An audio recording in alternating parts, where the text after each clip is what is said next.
I guess the question is about, is it right time to invest in gold and silver? Gold investor may like to invest in gold, number one, maybe for the high return potential. Number two, maybe to them is a diversification from the fiat money or the paper money. But to me, based on my experience and my investment principle, is that gold is an investment which has got no productive value. What I mean by that is that we do not use gold for our industrial production. We don't use gold for our economic activity per se.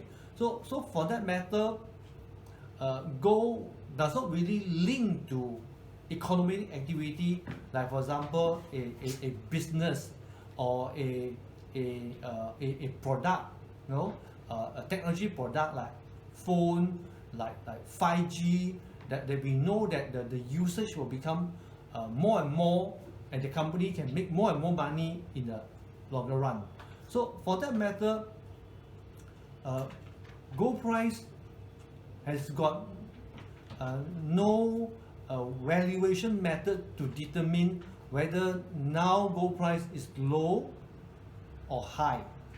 Well, compared to share, we can use a valuation method to calculate, to say that the PE now is 5, is quite low. No? Normally the PE is 15. So when the PE is 5, it is worth to buy now. But for gold, there's no valuation method to tell whether now is low or whether now is high.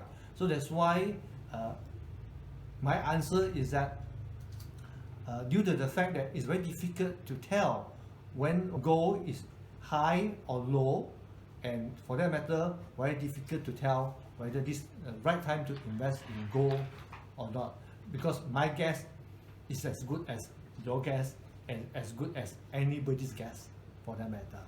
So I hope, Skywalker, I already answered your questions.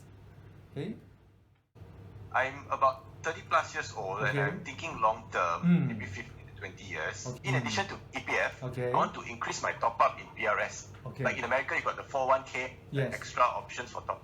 Can we consider that in Malaysia as well? Of course, you can consider to invest into PRS. The extra money you put in PRS also allow you to enjoy some tax benefit as well.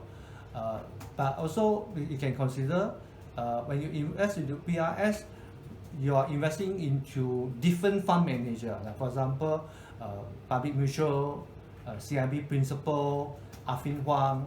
You know that? Yes. Yeah, because all PRS are offered by all these fund houses. Okay, but due to the fact that PRS is relatively newer compared to the unit trust industry, the selection of the fund for you to invest under PRS is less than the unit trust out there. That's number one. Number two, whatever money you put into PRS, of course you can enjoy the tax benefit, but you need to you cannot withdraw the money from PRS as easily as you want, except there are certain situation, okay, until you are 55. So you need to be mindful about that restriction, and then decide whether how much money you want to put in the PRS and how much money you want to invest outside PRS. If money is important to you, please remember to subscribe to my channel.